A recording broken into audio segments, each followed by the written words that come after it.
All right, let's talk about the defense a little bit before we dive into Miami, Ohio. And, the offense isn't the only unit right now that's got to deal with injuries. The Notre Dame defense also has to deal with a very, very tough injury because through the first two games, the defensive line was not playing to its potential at all.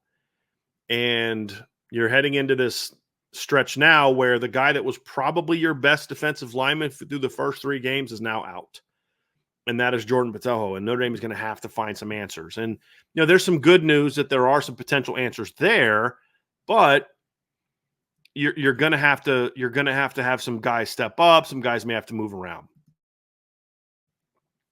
But they're going to have to find some answers. And so when we talk about, the Notre Dame defense building on Saturday, first thing they're going to have to do is figure out what they're going to do at defensive end, because you're going into this game against Miami, Ohio, definitely down one player and maybe down two, because Josh Burnham is still listed as questionable. And even if Josh plays, will he be 100%? Probably not. Honestly, for me, if it was up to me and I was Notre Dame, I would sit Josh Burnham for one more game and just let him get healthy, because I care a lot more about having him for the Louisville game than I care about having him for the Miami of Ohio game. If you can't beat Miami of Ohio without Josh Burnham, you've got way bigger problems, like way, way, way bigger problems. And so I look at this game and say, look, defensive line's got to get going. Maybe not having Botelho and Burnham in this game could be a blessing in disguise, because you're now going to get those opportunities to go out there and develop some other guys and some other players. The disappointing thing is when I look at the defensive line, I see a unit that has potential, but it's just not there yet. And defensive end was kind of interesting because with Burnham out on Saturday, what Notre Dame decided to do was play Boubacar Traore at both positions. He played some Viper and he played some defensive end and played well at both spots. And now you lose Jordan Botelho. Say, okay, well, does that mean you've got to keep Boubacar Traore at Viper more permanently? Do you still play him both sides with Burnham out? And then that means more reps for Junior Tuihalamaka. Does that mean more reps for Logan Thomas? Does that mean maybe you go to more of a 3-3 type of look and maybe get, Kingston Viliama-Asa, Jalen Sneed, some reps, not as a Viper, but as, that third linebacker that you can then kind of move around and bring off the edge, kind of basically playing a little bit more nickel in those type of situations. I don't know what the answer is. And if you're going to say, well, look, we need to keep Boubacar at Viper because, kind of looking at it again from the coach's standpoint, we're going to keep Boubacar at Viper now because he's now the full-time Viper. And so that means you got to find some answers at defensive end while Josh Burnham's out. Does that just mean more snaps for RJ Open? Does it just mean more snaps for Bryce Young? Does it mean that maybe you get Junior Tuihalamaka over there and play him some there? Does it mean that maybe you get Jason Onye some defensive end snaps? I don't know what that answer is, but I do know this, that Notre Dame needs to find an answer. And now it's at find an answer at both spots. So they could easily just still cross-train Boubacar and now Tuihalamaka and maybe Logan Thomas play a little bit more Viper. They could just keep him at Viper and go there. I'll tell you an interesting scenario that I would consider if I was Notre Dame is if I would consider this. And real quick, Jim Haller, you don't need a dominant nose guard in a 3-3 unless you're just playing two gapping. You can do a lot of the same things you're doing now in a 3-3. It's just you've got a linebacker doing a lot of that stuff and not a defensive lineman. It's still slanting, it's still twists, it's still all that stuff. This isn't talking about going to an old Cowboys 3-4, an old Patriots 3-4. We need Vince Wilfork. So it's not needed. And again, it's a wrinkle. It's not your full-time defense. So there is to that. And Notre Dame had a pretty good 3-3 defense at times in 2021. And they didn't have a dominant nose guard. It's a wrinkle. It's something that you can go to in certain situations to say, hey, look, let's get some more athletes on the field against certain looks. Now, are you going to do that against a team that's running the football all game? No, you're not going to do that against a team that's running the football all game. Going to a 3-4 doesn't fix that because you still need that edge player. And I don't know that any of the quote-unquote linebackers are that guy. It's about staying true to who you are. Maybe you adjust your personnel groupings to where you get a little bit more of this look in certain situations. But Notre Dame doesn't have a bunch of linebackers that are just going to go over there and be vipers all the time, except for one guy. There's one player that plays linebacker right now that I would strongly consider if I was Notre Dame moving now that Patelho's down, and that's Preston Zinner. I really like Preston Zinner from what I've seen from him in practices going back to fall, going back to the spring. He's a big kid. He's athletic. He's pretty strong. He runs well, just not as well as the other linebackers. But if you put him at Viper, I think he could do some things. I would strongly consider having him play there. And anyone that thinks putting Jalen Sneed permanently on the edge is an answer, guys, he's barely 220 pounds. Jalen Sneed is only an edge on third down. You're not going to put him on the edge in normal down situations because you talk about beating good teams are going to go put a tight end on him and run at him all day. Now, you put a guy like Preston Zinner over there, he's 235, he's 240, he's got some more size, he's got some more strength. That's a guy that I could see as being, quickly adapting to that position.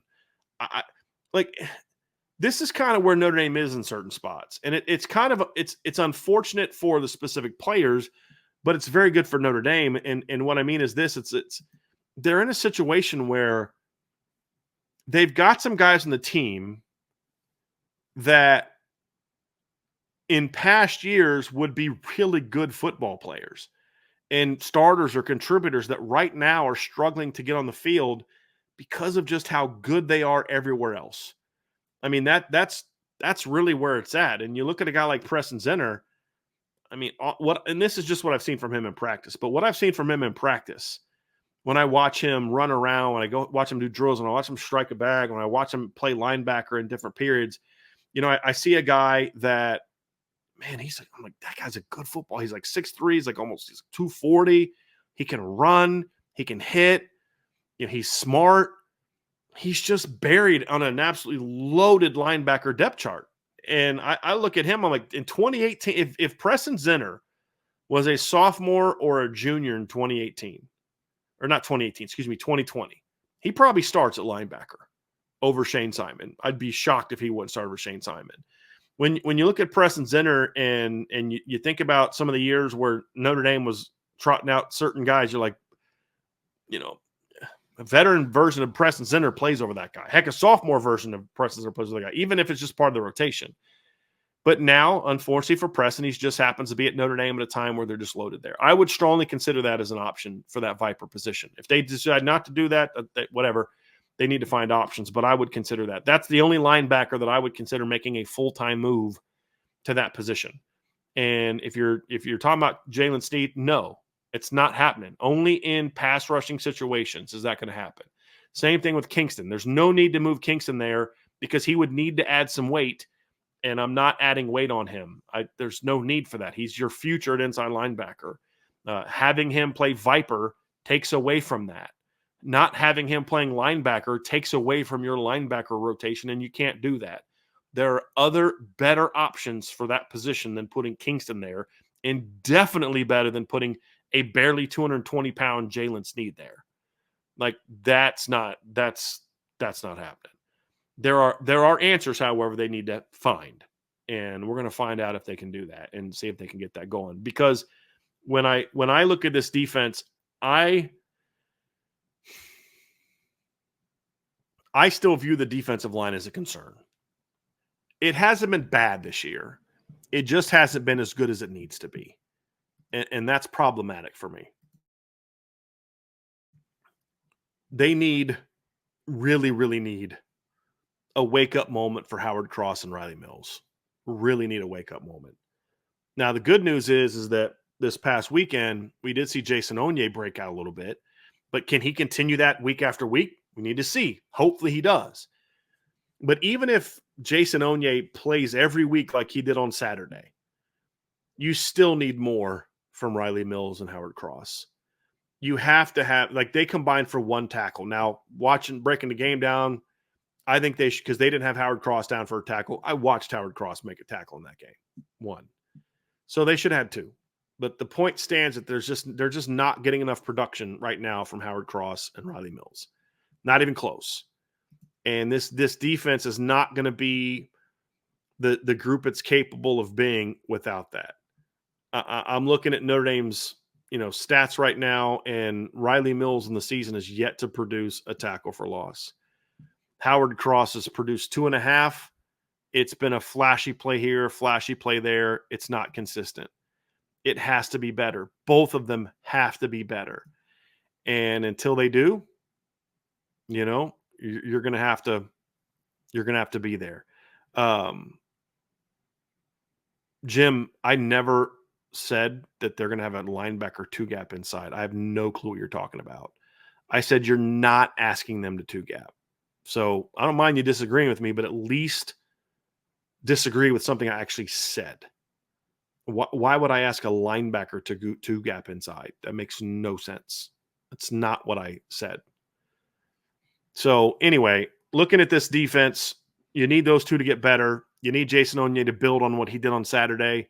You need RJ Open to play moving forward like he did in the second half of the game on Saturday. That was one of the things that I didn't talk a lot about in the upon further review, that breaking the game down gave me a little bit of optimism, is that we started to see some flashes of RJ Oben. Now, not what he was at Duke by any stretch. He's still struggling there, but we at least started to see some flashes from RJ Oben.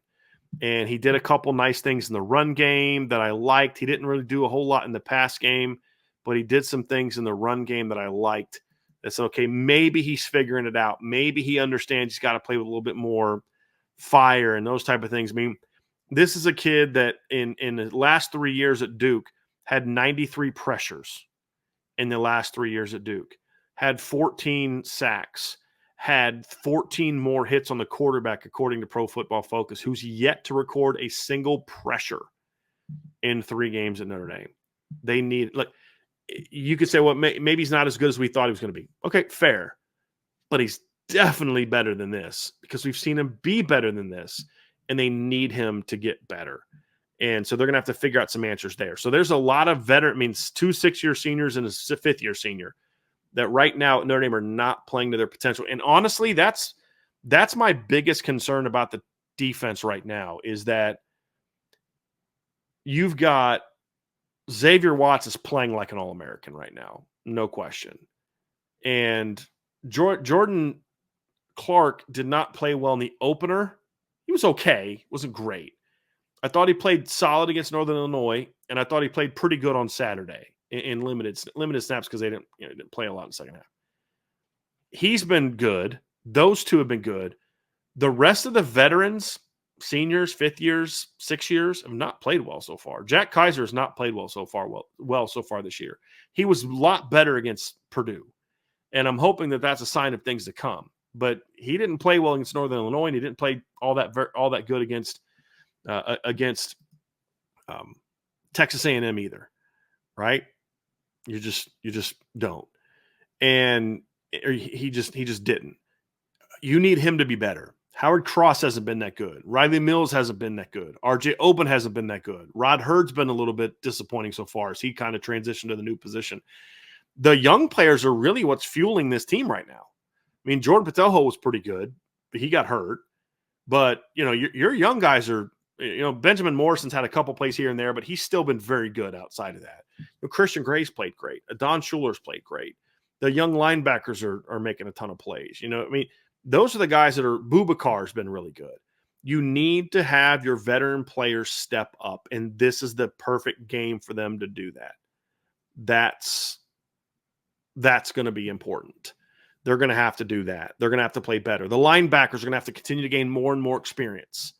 And that's going to be a big part of it. A big part of this too is, you're looking at the linebackers and you're seeing what we hoped we would see. We're seeing a flashy group that's very talented, that's still feeling their way a little bit. And now going to game 4, you need to see a little bit more consistency from them. You're starting to see a little bit more playmaking from them. And the thing I love about the depth at that position is if one guy has an off game, you're okay because you've other guys playing, and that's certainly a big part of what they need to do. I think as the defensive line plays better, you're also going to see the linebackers play better, and that's going to be a big part of this. And then the other part too with the defense is just more consistency. And I'm not super shocked by it. If you go back and look at this defense under Marcus Freeman, and that includes even before Al Golden got here. But if you look at the Notre Dame defense the last few years, going back to 2021, they've been slow starters. They weren't great early in 2021. They were good, or 2021 under Marcus Freeman. They were good. They weren't. They had gave up a ton of big plays against Florida. Remember, they were giving up a bunch of big plays. Gave up a bunch of big plays to Florida State. Gave up big plays to Toledo. Gave up a couple big plays at Purdue. They shut Wisconsin down, but Wisconsin's offense stunk. And then Cincinnati kind of ripped them up. They struggled in the second half against Virginia Tech. They eventually figured it out, and they were great in November, but it took them some time to get going. If you look at Al Golden's first year at Notre Dame, they battled against Ohio State, but they wore down in the second half. They were not great against Marshall. They were okay against Cal, kept giving up a bunch of scrambles against Cal.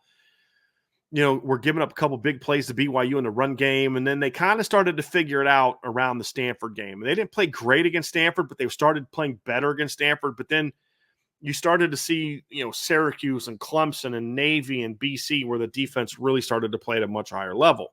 And then, of course, last year's very similar. I thought the defense played fine early in the season, but they weren't great. But as the season wore on, they got better and better and better and better. And I'm hoping that trend continues, because if they're going to play better than they are now, then that's going to be a great step for them, because, again, if you look at trends, and this is true for a lot of teams, you get better and better as the year goes on. I mean, it's like, if you think this team's a finished product right now, maybe they are, but I highly doubt they are, because that's never the case. I mean, it's a bit hyperbolic. It's hardly ever the case. If we're going to be literal, it's hardly ever the case. Most teams either get better as the year goes on, or they get worse as the year goes on. They don't just stay right where they are. And we don't know which direction Notre Dame is going to go, but certainly this is an opportunity for this football team to get better and better and better. And that's what they need to do. And especially defensively, if they can get better, I think they're going to be really good. And what it comes down to is, I want to see more consistency from this defense. Number one, more consistency from a focus standpoint, more consistency from an effort standpoint. We saw it against Texas A&M. We saw it against Purdue. If they play like they did in those two games, they're going to be tough to score on this year. We did not see that against Northern Illinois.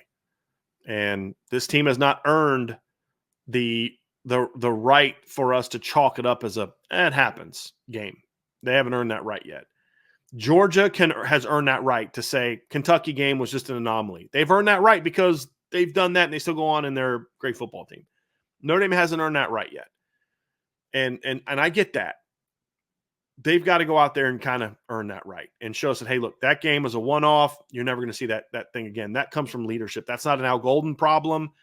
That's not even a Marcus Freeman problem. There's things the head coach needs to do to bring out the best of his football team. But at the end of the day, that's a locker room issue. And that gets fixed in the locker room.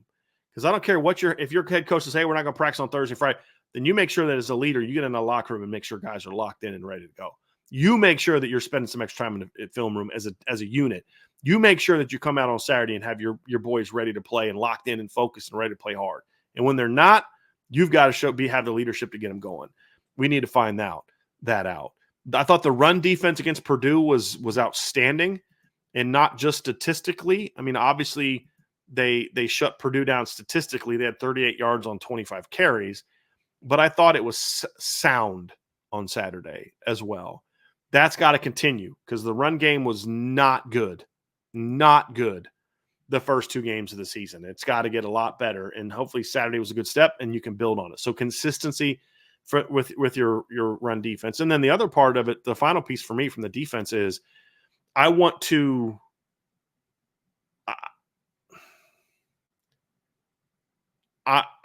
encouraged by what we saw from the pass rush on Saturday. Very encouraged. And I think and thought that this is a quality Purdue offensive line. I liked what I saw in film from them last year. Notre Dame kind of ate them up and kind of dominated them. And late second quarter into the third quarter, you started to see them go out and dominate and make those plays and step up and say, hey, listen, we're gonna get this pass rush with our front four. We're gonna get after it. The ends are making pressures. The D tackles play with great motor. There's gonna need to be a more consistent pass rush from this team. And that's another thing that tends to get going a little bit later in the year that hopefully runs true again this season, is that they can start developing more, getting more consistent pressure on the quarterback. They came into this game with 1 sack on the season, and they're going into the Miami game with 5. And sacks don't tell you everything, but they tell you a little something. And this team is going to have to do a better job of getting pressure on the quarterback. And then, you want to look at trends and things along those lines. Well, look at this trend. So Notre Dame on Saturday, if you look at the Pro Football Focus, they had 18 total pressures. That's not a lot more than what they had in the previous weeks. They had, or against A&M, they had 13, I think, against A&M, 18 against A&M. So similar number. They only had 5 against Northern Illinois. So having 18 is like, all right, cool. You did that in the opener. Here's the big difference. Against A&M, they had 2 hits on the quarterback. Against Purdue, they had 4 sacks and 4 hits on the quarterback. So 8 of those pressures. Now they have 7 sacks because they count, if a guy gets a half a sack and another guy gets a half a sack, according to Pro Football Focus, it's 2 sacks, which is fine because you understand that that's the number. And so that's the key. They were getting home a lot more. It wasn't just about, okay, yeah, you had a hurry. It's about you were getting home to the quarterback, and that was the big key for me that to see from that Notre Dame football team is they were hitting home.